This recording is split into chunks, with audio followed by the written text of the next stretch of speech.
Selamun Aleyküm ve Rahmetullah. Euzubillahimineşşeytanirracim. Bismillahirrahmanirrahim. Ve salatu ve selamu ala Resulina Muhammedin. Seyyidil evvelin ahirin. Meded ya Resulullah. Meded ya Sadat Ashab-ı Resul. Meded ya Meşâhına. Destur ve neşallah ve ezzâsen Muhammeden Hakkani meded. Tarikatun as-sahba vel hayrul fil cemiyye. Bismillahirrahmanirrahim. Teazzu ve teşaddil men teşâ biyedikel hayr inneke ala kulli şeyin kadir. Sadakallahul azim. Her şey Allah Azze ve Celle'nin elindedir. Everything is within the hands of Allah Almighty. İstediğini aziz kılar, yükseltir. And He may raise the ranks and He may elevate whomever He likes. İstediğini alçaltır.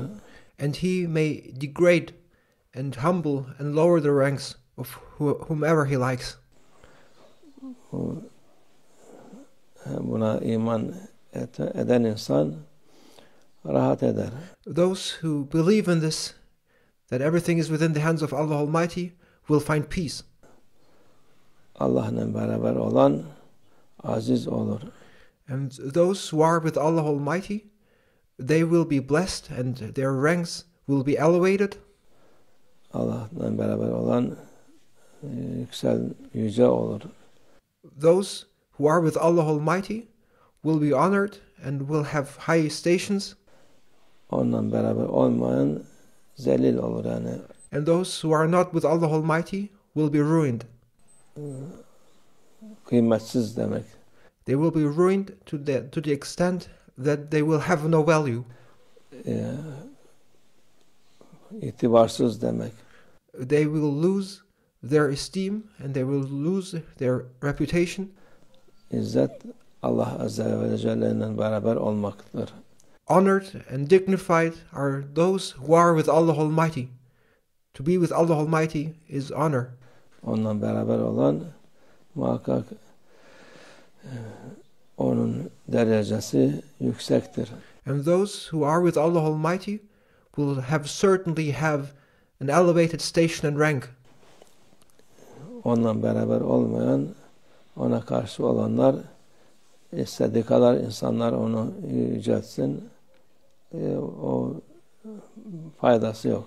Those who are not with Allah Almighty, those who oppose Allah Almighty, regardless of how much people may praise them, it has no value. Their stations are low.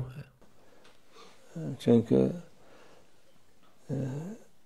Allah Azze ve Celle'nin huzuruna hepimiz çıkacağız.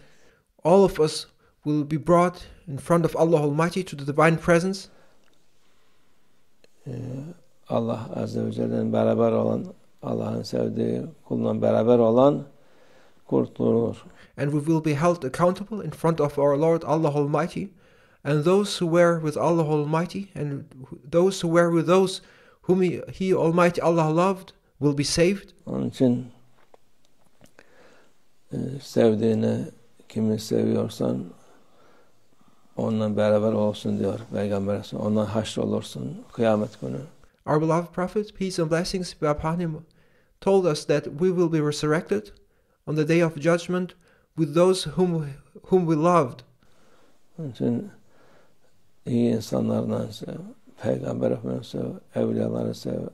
Therefore, we must love good people.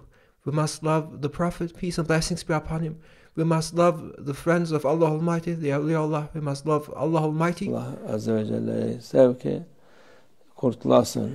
And it is this love to Allah Almighty and those whom He loves that will save us. Dünyada kurtulmuşsun mühim değil. Your position in this world does not matter. Saving yourself in this world will not save you in the hereafter. Ahirettir mühim, ebedi hayattır mühim. What you should be after is saving yourself in the hereafter. Onun için dikkat etmek lazım.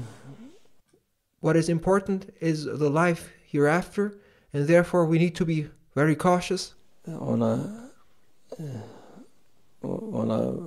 göre şey yapsın, insan hesabını yapsın, kitabını yapsın. And we should live accordingly in order to save our hereafter, and we should make our calculations and considerations that there is a life after this life, and it is that life hereafter we should save. Allah akıl vermiş, fikir, izan vermiş, muhakeme vermiş insana. Allah Almighty has equipped humanity with a mind and a reason to think, and He has given people the power of making a judgment.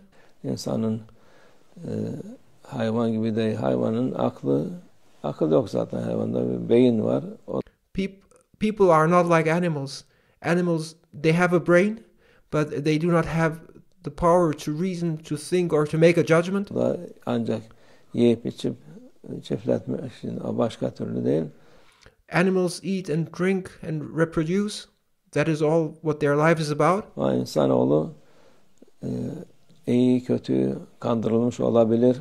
However, humanity has the power to distinguish between good and right and to make a judgment.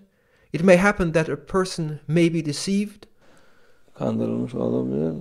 Onu hesabını yapsın. Acaba bu A person may be cheated, and therefore it is important to make accounts and to hold oneself accountable and make calculations, considerations, whether one is on the right or wrong way. doğru mudur, kötü müdür, iyi midir, değil midir diye. And therefore we must always make the scrutiny whether something is right or wrong, and to analyze what we do or who follow. Bu dünyada menfaat mı daha iyi, ahiretteki menfaat mı daha iyi diye. What is more valuable? Should we follow the interest and the profit in this world, or should we focus on the outcome of the hereafter?